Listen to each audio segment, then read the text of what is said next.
Primetime Local News, serving the Lakeland and Midwest regions. All right, happy halfway through the week, everybody, or happy Wednesday, as most of us call it. Another great edition here of Primetime Local News for you over the next 2 hours. Lots to talk about. Mainly the City of Calgary voted no to the 2026 Olympics. We'll obviously have more on that later with our social media poll, but that comes as not as a big surprise, though. Yeah, I don't think it was a big surprise. I wish that they voted for it because I think that would just be awesome to have the Winter Olympics here in Alberta, but I wasn't totally surprised that it didn't happen. Well, there's a lot of things like money, and the economy is not the greatest. Like the oil is not producing the way it should in Alberta, and I think lots of people were just more overwhelmed about the idea than excited, so they just didn't want to be a part of it. Crushed. Yeah. Hoping for another Eddie the Eagle story. Yeah, exactly. All right, well, we'll have all this and more coming up for you on the show, but right now we're going to send it over to Josh Ryan, who's over at the Civic Center for tonight's hockey game. Thanks very much. I am back at the Civic Center on a Wednesday, and it's a very different time for the Lloydminster Bobcats. That, of course, is not who's in action right now. A little bit of minor hockey going on, but later this evening, the Bobcats hosting the Grand Prairie Storm once again with a new head coach and GM and a new horizon ahead of them for the AJHL season. Should be an interesting time, and we'll see how quickly these guys can adjust from having one mentor leaving to finding a new one this week. Back to you guys. And a lesser-known program in our city is letting a little money go a long way for senior recreation. Our Brendan Collins has more. These seniors are enjoying the company of others their age in a day program run through Lloydminster Continuing Care. It's really something that we didn't have for the seniors, it gives them a chance to get out of the house and to get to socialize with their peers. The program gives family members a chance to rest, work, or take time away from caring for their loved ones. The program has other benefits too. We've noticed that some of our seniors that come here, they actually develop friendships that transfer outside of the program too, like they end up going for coffees and things with their buddies that they meet here. For less than $10 a day, the program lets seniors eat a hot lunch, play games, discuss current events over coffee, and do a physical activity. Arnold Pateo is one participant of the program. I think it's helpful to those who need additional help. And as we age, of course, we all need a little more help. Pateo, a retired high school electronics teacher, takes one of 10 spots available in a day. I give credit to the two girls here who put so much work into making it a successful program. To the frontline staff who facilitate the program, the group is like a family. We get really good feedback. Everybody enjoys coming. We've had some people tell us that they would never be able to function at home with their family members if it wasn't for us taking them for that respite. Those interested can contact Lloydminster Continuing Care. Brendan Collins, Primetime Local News. And the holiday season is here, which typically brings a sense of cheer, but purchasing gifts for those on your list can also cause financial stress. Our Cassandra Hormsby has more on tips to help budget for the season. Danielle Maidenich sets aside money off of every paycheck to help be prepared for Christmas. This way, whenever she sees something someone may like for Christmas, she knows she has the money for it and won't be breaking her budget. I think setting a budget, like a goal, a budget, and sticking to it. Looking for discount shopping deals, watching flyers and things like that. Making a list and sticking to it is usually a good strategy I personally like to use. And then last but not least, I also like to kind of off-season shop. So I'll look for like my winter boots in the summer, or I'll look for summer stuff kind of more in the fall. And I find I often will get good deals that way when it comes to Christmas shopping. So Maidenich says that when you go into debt for Christmas shopping, you will ultimately end up paying more for all of the purchases you make due to the fact that you will be paying interest on them. Focus on paying off those credit cards that might have higher interest savings rates, and then once you're done doing that, just any extra money you have tucked towards emergencies, and then maybe going into the new year, look at different strategies as far as how can I be better prepared for next year. Some people say they have already started their Christmas shopping and are almost done. Probably a little bit back around Thanksgiving. Just been picking up little things as I go. Maidenich also doesn't believe there's a set amount you should be spending.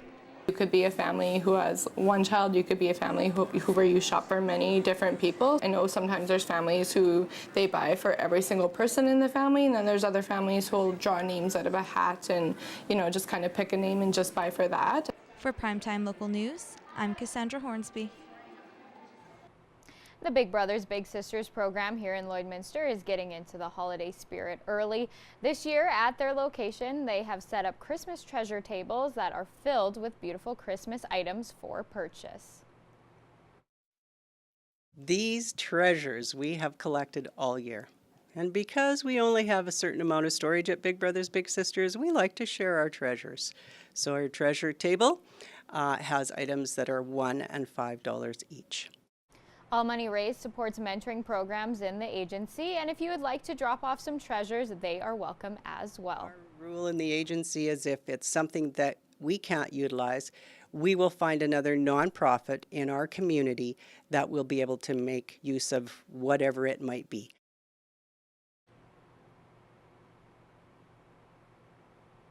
And now we're going to send it back to Josh Ryan, who's getting ready for the Bobcats game tonight.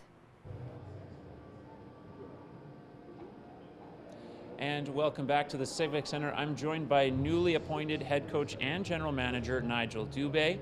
It's been a lot to process over this past week for the players, for staff, and certainly for you making the move. What's going through your mind right this second?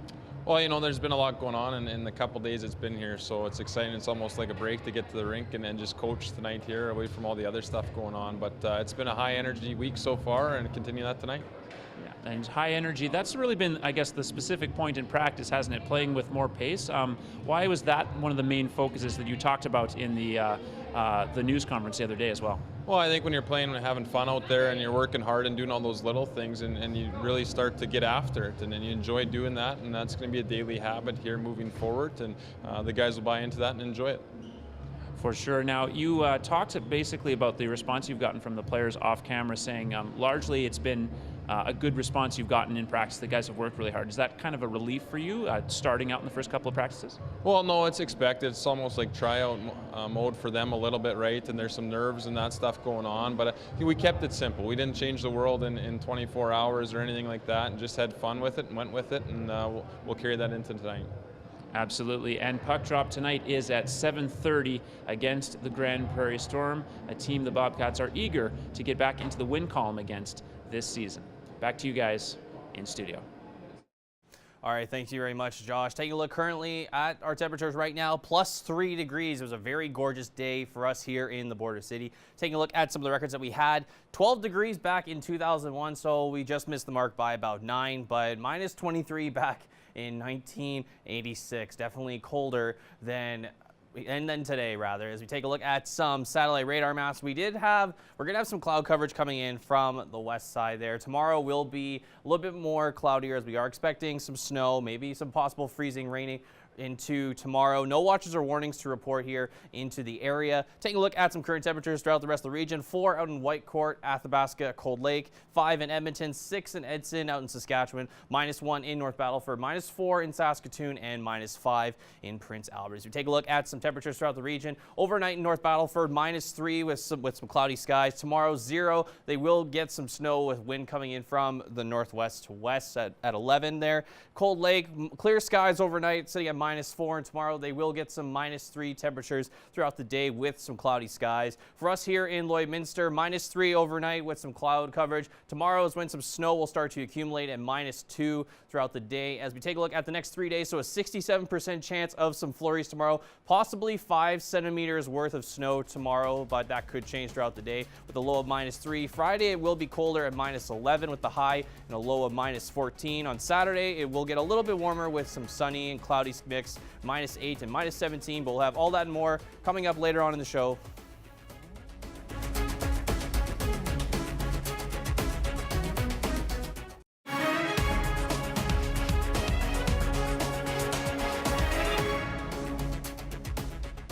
Switching over to Ag News now. With snow on the ground, Alberta Canola is touring the province, sharing vital information with producers. Gerard Lampow unpacks some key points as the tour rolls through the region.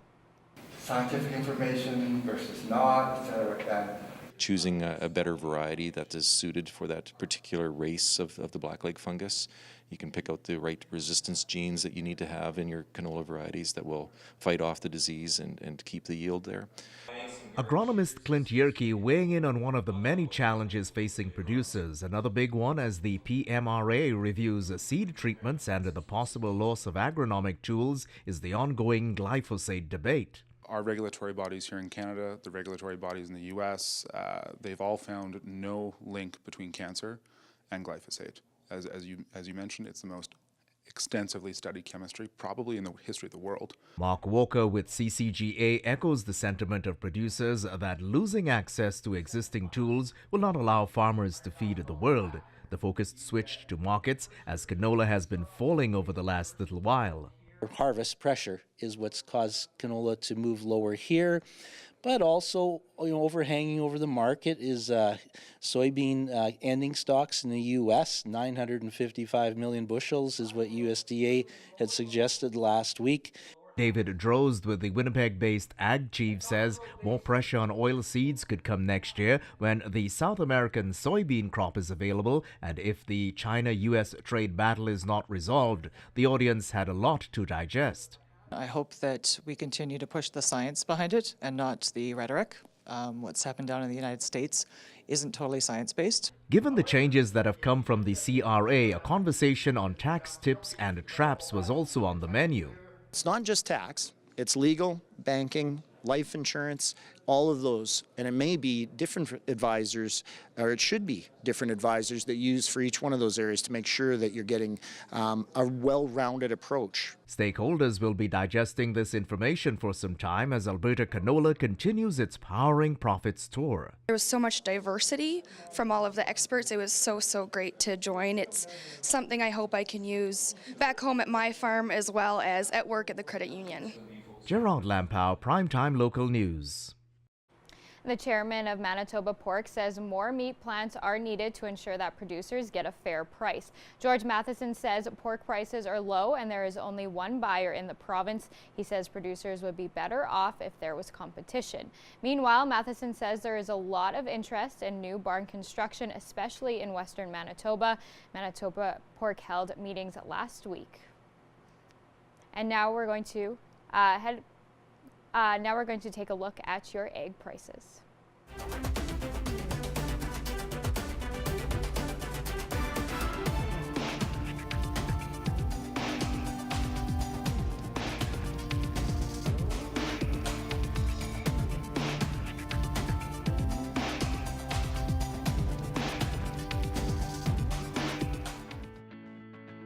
Every member of the City Centre Auto Body team has been through extensive training. We're constantly upgrading our team's education to reflect current collision repair technique. Switching over to sports now, one of the keys to the Lakeland Rustlers women's volleyball team is the third-year Bailey Wheeler, who's filled multiple roles for the squad. 8 matches into her first campaign as full-time setter, she's getting more comfortable in a more defined role. Josh Ryan has more. Pass. Wheeler on the right side. And Bailey Wheeler has earned a bigger role in each of the last 2 years of championship volleyball with the Lakeland Rustlers, while having to manage the switch between playing setter and right side. I think it's just realizing that you've done lots of reps in like individuals and stuff, setting individuals, and so just to go back to the basic training and just kind of focus on that. She had initially considered transferring after her second year, but couldn't pass up the quest for a third title with her teammates and friends. I was thinking of transferring, but it's really hard when you love the sport and then this team is hard to leave. So it's kind of the same ever since I've come here, which is really attractive to come back to because we're a family. And that decision has already paid dividends for the Rustlers. After alternating starts last year, Wheeler is on the court for every match at right side, and that has allowed her and setter Ray Sigurdsson to become much more efficient playing together. Bailey and I are finally just figuring out our groove, getting more comfortable with each other, and we can communicate and talk about, the set location and all that stuff, where the block is. When Ray keeps giving me the chance, even though I'm not scoring all the time, really helps me knowing that she's trying to work with me and giving me a chance and stuff. So yeah, that really helps with confidence and knowing that she's trying to trust me and stuff. having the lefty narrow her focus during practice has led to an increase of attack volume in matches and more openings offensively for the rest of the lineup. It's nice that we have people that can do different things on our team, but it's also nice that we have people in set positions so that we can work on like specific things within our gameplay.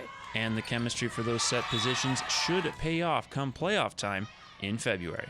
Josh Ryan, Primetime Local Sports. Heading into tonight's matchup with Grand Prairie Storm, the Lloydminster Bobcats have had 2 days of practice with their new head coach, Nigel Dubé. The team is responding well to a different pace in practice, focus getting every line ready and play faster. Pace and work hard and do those kind of things and teach concepts so kids understand and can make the reads, not be robotic in how we do things, where they can read the ice, see what's going on, make plays off that, make adjustments. It's a new voice, and what he's implementing is a good way to go. And like I said, we're not going to move a mountain just today, but we're taking it day by day. Puck drop tonight is at 7:30. And now we're going to send it over to Josh Ryan, who is at the Bobcats game, getting ready for that right now. Thanks very much, Elise. I'm once again joined by Nigel Dubé, who you just heard from a moment ago. Now, Nigel, you've been able to see the AJHL over the past season, working with the Camrose Kodiaks. Obviously, though, in the South Division, is it kind of exciting, and is there a bit of unknown territory now dealing with North Division teams full-time? Yeah, I think it's a lot different in that, and you get used to the ones in your division, and you only see the Northern Division from the South twice. So to get up in this division, but the good part about that is a lot of film, and some of that afternoon was spent doing that and reaching out to other coaches in the North to see what's going on, especially with GP here. In terms of the standings and what's been happening this season, has there been anything that's caught your eye that's taken place over the first 2 months that you can focus on as a coach heading into upcoming games against teams like Bonnyville, Sherwood Park, Whitecourt? Well, I think it's going to be tough no matter what, especially at this point in the season. I said to the guys, when you're into November, those are tough games from here out. In September, things can go either way, and once you're into November, it's pretty set. But for us, we're day 3, game 1 right now. And now, because it is game 1 for you, is it safe to say that there can be a little of experimentation in terms of what lines you throw out there and what combinations you go for before maybe establishing something a little more concrete? Yeah, well, it's a feel. I was holding a piece of paper today with, who is going with who out in pregame skates. So to get a feel for a guy, get a feel for a pulse on who to play with who and match up, that's going to take some time. But, hit my resources here in town and sort that out. So we'll go with the hot hand here tonight and see what happens. And just really quickly, any thoughts in particular on Grand Prairie, what your kind of focus is heading into this particular game? Well, we're going to focus on us, but they play a pretty free game. They like to, have puck possession, shoot pucks from all over and come. So we worked on defensive position in the last 2 days here, and we'll continue that today and create our opportunities off playing smart and playing disciplined hockey in the D zone.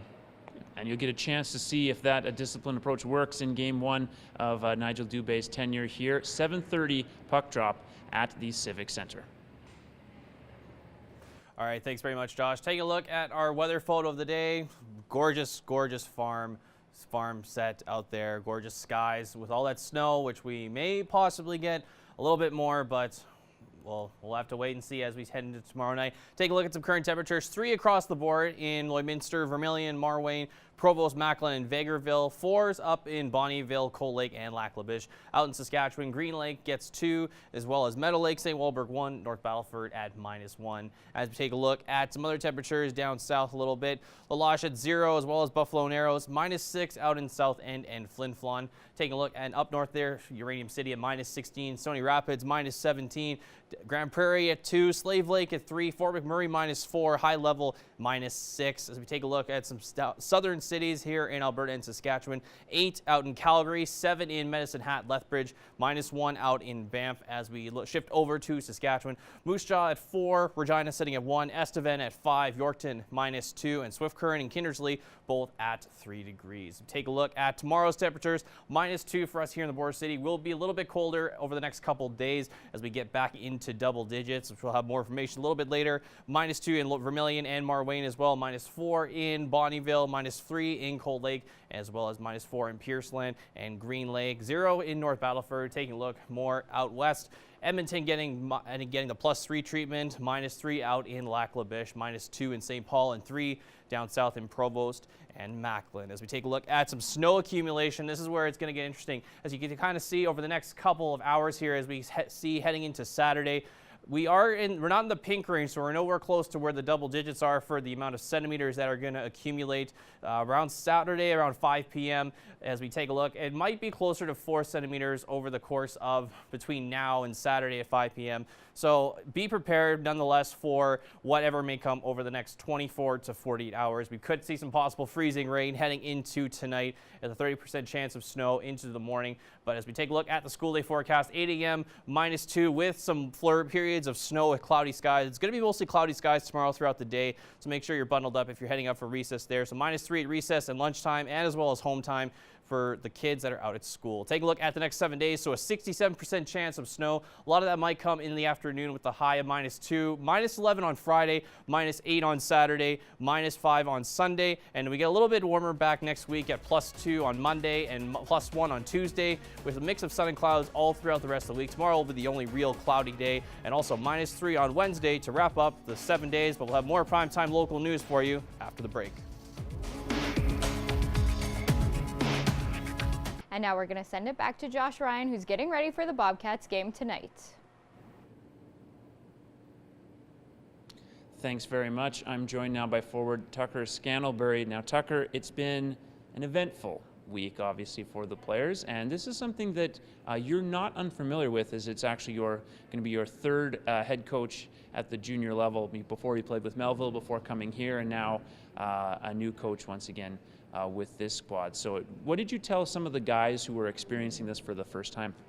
Yeah, I mean, you got to take a deep breath, and you can control what you can control, and that's your work ethic and your attitude coming to the rink. I mean, things are going to happen that we aren't in control of, and you kind of just got to put that to the side, as hard as it is sometimes. But we're just taking it day by day here and trying to move forward. So yeah. And now, obviously, you've had a full week since the replacing of Travis Clayton as head coach last week. At this point now that you have a couple of practices, some of the chemistry and flow of the work week for you guys has kind of come back, and the guys are a little more focused again? Oh yeah, absolutely. I think everybody's kind of just turned the switch here, and we're looking for new things. We're off to a fresh start, as we like to say here, and we're putting our best foot forward. So that's all we can do. Absolutely. And you obviously have a big game coming up here, not only because it's Nigel Dubé's first game, but it's also your first home game since losing to the Grand Prairie Storm. First time we did a live here back at the Civic Center, and I know you guys probably want to have a good outing against these guys. Fast skating team in Grand Prairie. Oh, absolutely. Yeah, very fast, very skilled. So we're gonna have to move the puck quick. It moves faster than man. So yeah, we're gonna grind tonight, and we're hopefully come out with a W for sure. And now, speaking of W's, already a few winners on your squad going for Movember. As you can see, a little bit of facial hair accruing upon Tucker's face, something I'm also participating in. Where can people go to support? Is there anything they can go to support you guys in your Movember efforts at this point? Yeah, I think we're setting up something right now, so it'll be in the next week or so where we could try and raise a bit of money, and that'll be good. Okay. First time participating? I've been on it in the past, so not my first time. I've been able to grow a little cheesy stash for a couple of years now, so. And we'll see how cheesy it is certainly at the end of the month. Let's head back to you guys in studio.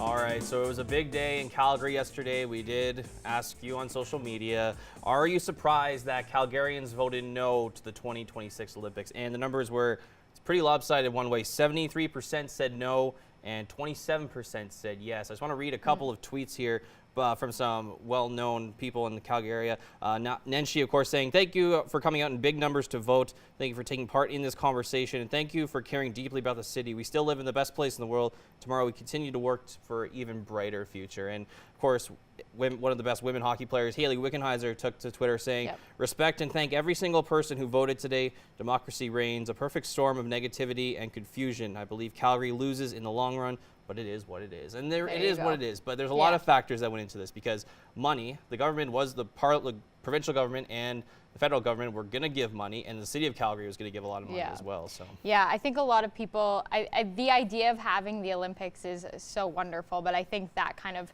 scared a lot of people off from it. Just the idea of having to put in so much money to it and the work that would have to go into it kind of swayed people in the no direction. Exactly. Yeah, and a lot of things I was reading is that people didn't seem to really understand what was going to happen. Like, they kind of got scared off by that, all the stuff like you were saying. But part of that too is Calgary's been needing a new rink and a new football stadium for a while, and there's a lot of things that they need to get done, like money-wise. And of course, the city council was very, very kind of like iffy on the whole situation. Yeah, I think the whole thing was just very up in the air the whole time. So I'm not surprised that they voted no. I'd probably be on that side. I'm not surprised. I kind of hope that it was going to happen, but I'm not surprised. We all secretly kind of hoped it was yes to come back to Canada. Well, it's that time of the show where we take a look at your pets with our pets of the day as we take a look at some submissions. This is Muggsy, submitted by Lee. Photo. That is, he's got some cool shades on. He's looking ready to attitude. Go. It looks like he's colored up. It looks like maybe some from the color run or something, but nonetheless, very adorable. Take a look at our next pet here. This is Georgie, submitted by Lee. That is very adorable. He's a good boy. He's got his stick. He's all ready to go. Just wants to play. Yeah, he does. He's just being a good dog. Yeah. This is Spike. Very, very cute dog there. Submitted by Kevin, so thank you for that. It looks like Spuds McKenzie in a sense with that one eye, possibly. Looks very happy. He is very happy. And then take a look at the Ginger, submitted by Tatian. I hope I pronounced that correctly. Fitting name for Ginger. Yeah, look for the color and just sitting in a bowl. If it fits, it sits, you know. You go. And then last but not least, Princess Peanut, submitted by Holly. Very cute chihuahua indeed, wearing that jean jacket. If your pet was shown on here today's program, you're automatically entered to win a $50 Pet Pad gift card, which will be given away on Friday. So if you want your chance to win one, keep sending those pet pictures into our social media. We want to see your pets. Send photos of your pet and their name to our Facebook, Twitter, or Instagram to have them featured on Pet of the Day. Your name will be entered into a weekly draw for a gift certificate from the Pet Pad.